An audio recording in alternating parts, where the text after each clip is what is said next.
Hello students, welcome back to the biology class.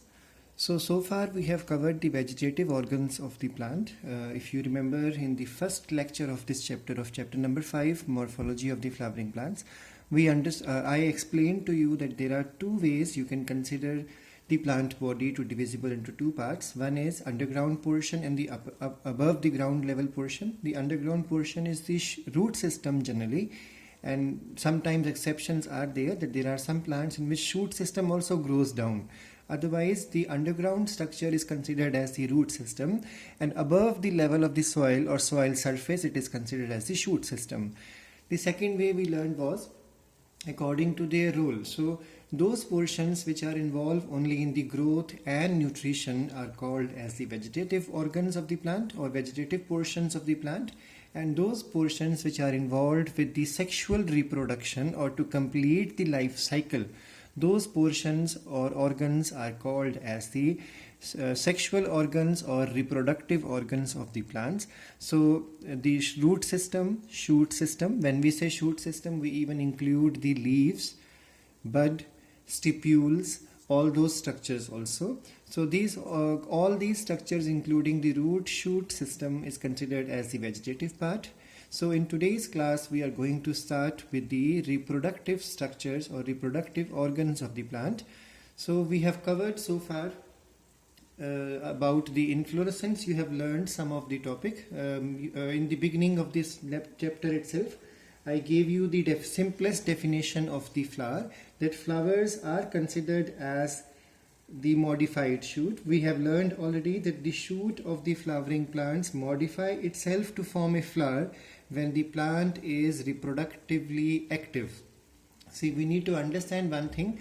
When a seed germinates, after germination it will not straight away give rise to reproductive portion. So every plant is supposed to, just like in the case of human also, animals also, every plant will first of all perform some amount of vegetative growth. So that is called as vegetative phase of its life cycle. So during vegetative phase only the leaves, branches, etc., these portions will develop. The plant will never involve its energy to be consumed for the reproduction. And once a particular time duration has passed and the plant has attained a particular shape, size and the volume, now the plant will start investing its energy into the reproductive activities. So first thing to develop in the plant is vegetative phase, and after vegetative phase the plant will enter into reproductive phase. And during reproductive phase the plant will heavily invest its resources into flower formation. Once flowers are formed, pollination, then it will be causing the fruit formation with the seeds inside. And please remember one more thing we have already done in the beginning itself, monocarpic and polycarpic. If you remember, plants may reproduce once in their life or may reproduce many times. So like in the case of mango plant, 10 years are gone. So imagine if 10 years are for vegetative phase, then onwards the plant enters into reproductive phase. But you will find that it will not flower the whole year. It will flower in a particular season only. So that means there will be inter-flowering phase also. So during reproductive phase, the plant has sub-phases. That means in a particular 1 month, 2 months, 3 months, the flowers are going to come. And once flowers are gone, it will be again only leafy growth, that is inter-flowering time duration. So that will be the reproductive phase but without formation of new flowers. So today we are going to start with the topic which is the inflorescence. Now let's understand what exactly is inflorescence. You must have felt that flowers are the reproductive structure. This is true.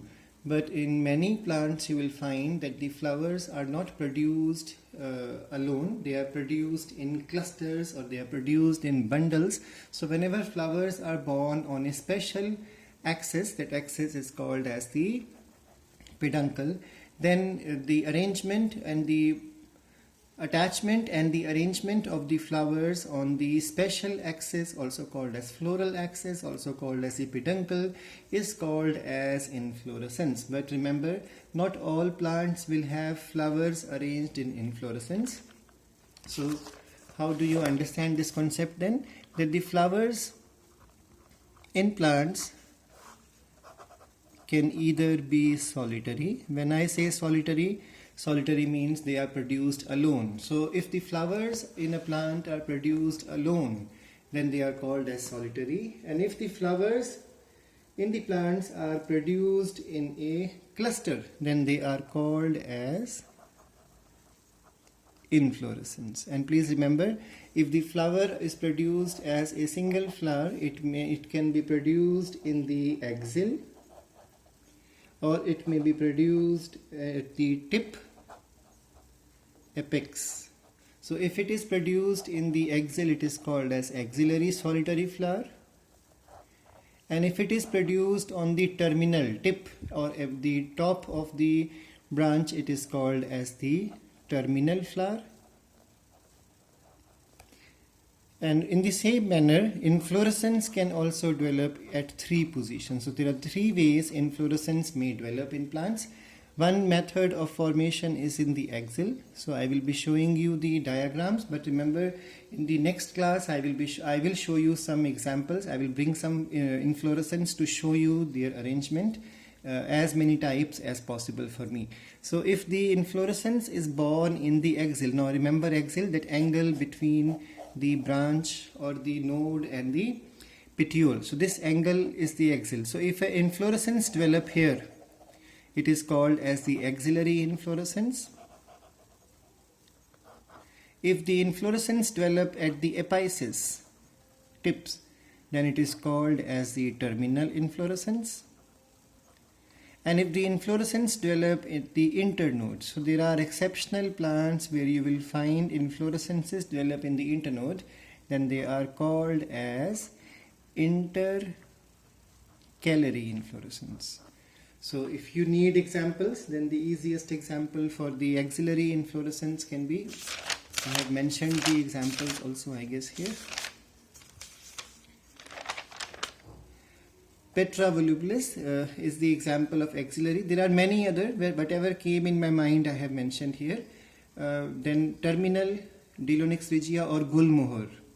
Then intercalary, example callistemon or bottle brush.